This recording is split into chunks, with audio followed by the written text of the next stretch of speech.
Magandang umaga po sa ating lahat. Welcome po sa ating online devotion. Hatid po sa atin ng aking minamahal na simbahan na ang St. Paul United Methodist Church.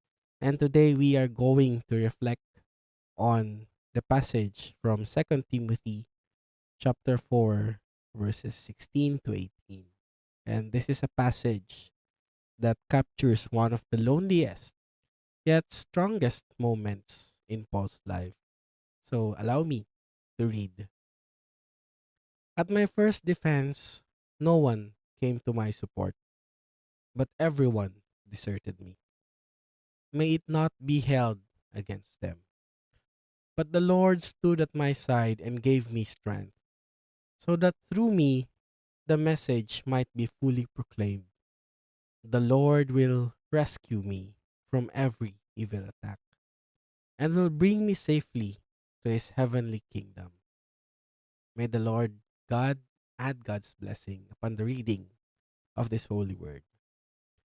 This was written by the Apostle Paul when he was imprisoned in Rome, near the end of his ministry. He had given his life to serve Christ. Paul traveled, Paul preached, Paul mentored, but now he's alone. Even his closest companions weren't there to defend him. But, my friends, this is one good reminder. He wasn't bitter, but he was honest. Everyone deserted me. Perhaps mga kapatid, when we have heard this text, there's one point in our lives, perhaps multiple points in our lives, na mararamdaman natin na we are deserted. And when people hear those words coming from us, akala nila we are bitter. But little did they know, nagiging honest lang tayo. Not perhaps hindi siguro literal na tayo are alone or deserted. But when we feel we are deserted, sometimes it's honesty we are talking about. That line cuts deep. Yet, right after that, Paul says something extraordinary. But the Lord stood at my side. This is not just a testament of faith, yet this is a testimony of presence. Even when human support disappeared, God did not. Maybe you've been there too, doing your best, standing firm, but still feeling alone. Sa trabaho, sa simbahan, sa pamilya, or even in your calling. You gave your heart, you gave your everything, but not everyone understood. And when no one stands beside you, it's easy to feel forgotten. Many Filipinos know this feeling too. Hindi lamang po sa makakilala natin, but most of the Filipinos experience this. OFWs working miles far away from their homes, pastors serving different churches, serving in remote barangays, diba?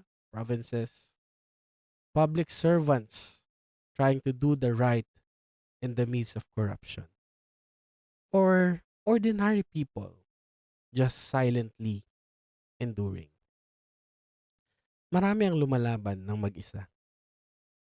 But like Paul, we learn something sacred in solitude.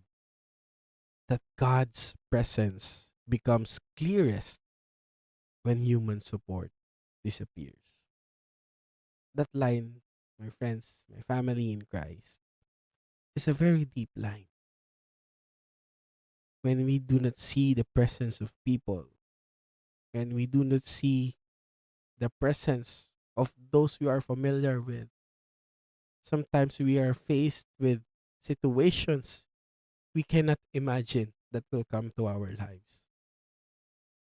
Yet, ang makikita po natin doon ay yung presensya ng ating minamahal na Diyos. Notice Paul didn't ask for revenge. He said, "May it not be held against them." Grabe, no? While others left, Paul chose mercy. Because when you've truly encountered God's sustaining presence, you no longer need to fight for attention or validation. You realize God's nearness is enough. You do not have to fight your way in. Hindi mo na kailangan ipakita sa kanila that you have everything. Hindi mo na kailangan ipakita sa ibang tao or i-prove yung sarili mo na meron kang Diyos. Kasi ikaw mismo sa sitwasyon na ganito, alam mong merong Diyos. That's the strength that Paul is talking about. Not the strength to win an argument, but the strength to stand alone with peace. It's not just about sasabihin mo sa iba na merong Diyos, or it's not about pushing yourself to them na, "Hey, I'm alone. Be with me." Minsan hindi na ganun. When you start accepting what's happening around you and accept that God is with you, hindi sa mawawalan ka ng pakialam, no? But you know you are secured. And that's also what we Filipinos are often called to stand, even we feel and even we are left behind. To keep doing what's right, even when no one claps for us. Doing things you know God wants you to do. Doing what is right. You see, there's a kind of holiness that grows in hiddenness. When no one sees you, sino lang makakakita sa'yo? It's only God. When no one cheers for you, who cheers for you? Heaven does. So when Paul said, "The Lord stood with me so that through me the message might be fully proclaimed." In other words, even in trial, God's purpose will continue. Kapatid, sometimes God allows isolation not to punish us, but to purify our motives, to show us that we serve not for applause, but for Christ alone. Maybe your courtroom is your workplace. Maybe your trial is your family struggle. Maybe your chains are the limitations you can't escape. But the same God who stood beside Paul is the same God standing beside you right now. And Paul ends this verse with confidence. "The Lord will rescue me from every evil attack and will bring me safely to his heavenly kingdom." Notice, his hope isn't in escape, but in arrival. He wasn't saying God will make life easy, but God will bring me safely through. And that's the hope we cling to. Whatever we journey, whatever the trial, God's purpose will still uphold. And God's presence will never depart from us. Kaya mga kapatid, as we close this devotion, this message, maybe right now you feel deserted. But listen, listen, and listen. You are never truly alone. Because when everyone walks away, God stands closer. He stands beside you when you're weary. God strengthens you when you feel you're weak. And God reminds you, you are not forgotten. You are held. Hawak ka ng Panginoon, mga kapatid. So keep standing. Keep doing what's right. Because one day, others will look at your story and say, "The Lord stood with them." And that will be your testimony, my friends. not of loneliness, but of your faithfulness.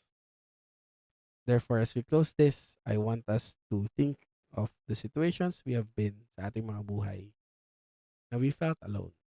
Perhaps natapos na yung mga experience natin ganun and we're celebrating yung success ng ating buhay. But do not forget those down times. Siguro lumakas ka ng mag-isa. Siguro lumakas ka na walang tulong ng iba. Pero sa pananaw mo lamang iyon. Maaaring may mga nag-reach out sa'yo. Yes, there are blessings. But of course, God never left you. So my friends, families, St. Paul United Methodist Church, and online viewers, I wish for us to think about those moments. And let's pray. Our dear Lord, Heavenly Creator God, once again, we thank you for the time that you have given to us. This time of online devotion that we hear your word, we hear testimonies from the life of Paul. We can also reflect the life we have been. Lord, there are times that we encounter problems alone.